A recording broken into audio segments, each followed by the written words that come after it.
Good afternoon. Real pleasure to be here with you today in Prague. Thank you very much to our hosts for the invitation, and thank you also for allowing me to speak in English in your national event. So I'll go through some results from the baseline study, which we conducted in summer last year. So a brief introduction, the findings from the 8 national Olympic committees which participated, and then some findings from the national federations in Czechia which participated in the survey as well. As Carlotta explained, we wanted to understand the current status of gender equality in the 8 national Olympic committees and in national federations within those countries. That would help inform the development of the pool of actions to determine what action was needed to improve the status of gender equality and to develop the national action plans that have been created in each country. All national Olympic committees participating in the project replied. We invited a core of 8 sports in each country to participate as well, and we had 57 out of 64 of those across the 8 countries responding, which was very good.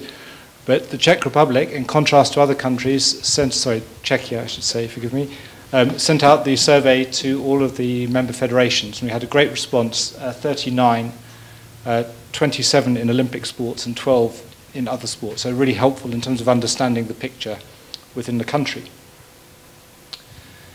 It's important to say that there are big differences between countries and between sports, and so we're not trying to rank or to pass judgment on individual national Olympic committees or national federations. We're trying to work out what action is needed to improve the situation. Also worth remembering that the information I'm going to report on was given to us directly by the federations and national Olympic committees. We didn't try to verify it, so we're relying on them being accurate.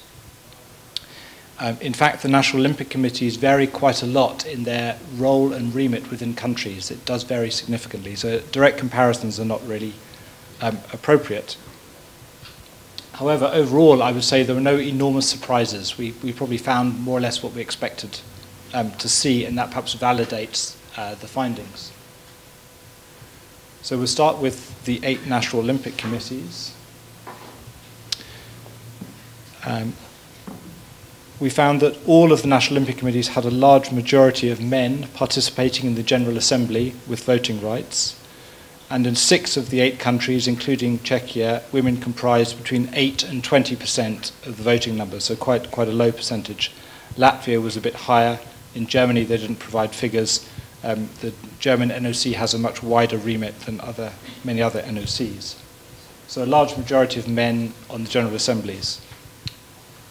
Moving into the Executive Board specifically, for 3 of the participating countries, the percentage of women was under 20% on the Executive Board, including Czechia. It was a bit higher, between 20-25% for 3 more. The exception in the programme really was Ireland, where partly due to government requirements, they're close to parity now with their numbers on the NOC Executive Board.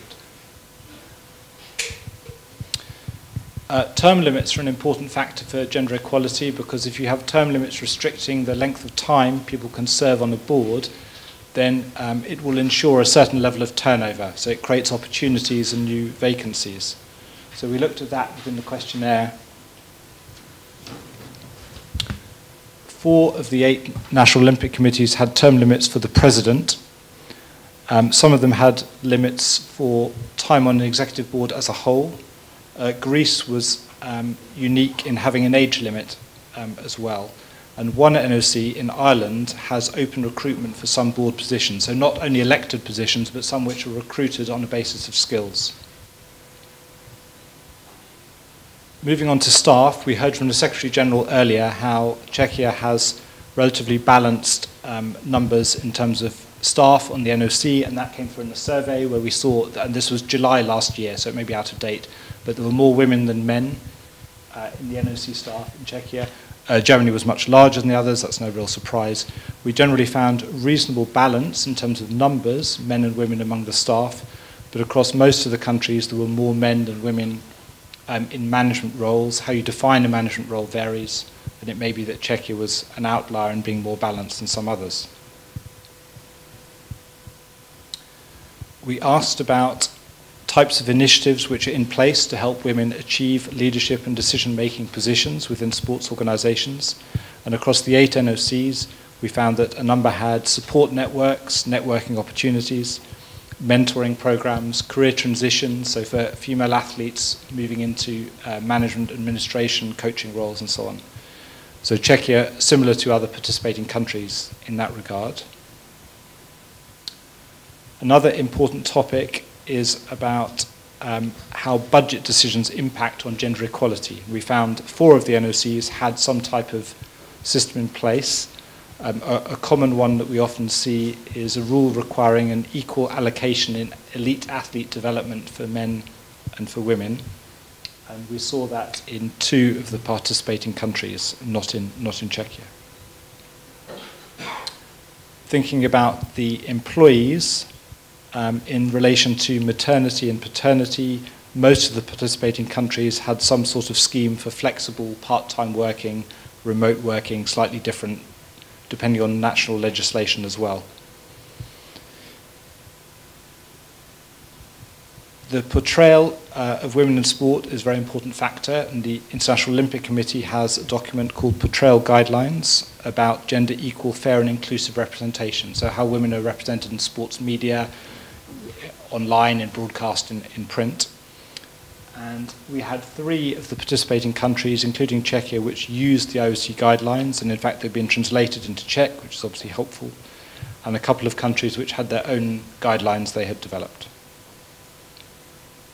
So in summary, for the National Olympic Committees, we need to be a little bit careful about trying to compare one country with another because of the different remits and sizes and budgets and so on of the NOCs participating. But the general picture is very clear. There's a lack of gender equality in the General Assembly voting positions, in executive boards, perhaps also in senior management staff roles, less so among the staff as a whole. We were starting to see gender equality strategies and actions being implemented. So, for example, networking programs, mentoring programs, athlete career transition support. So all of these findings of the National Olympic Committee survey suggests that it's the right time for the Games project because there's some work to build on, but it's still early days in quite a few of the participating countries.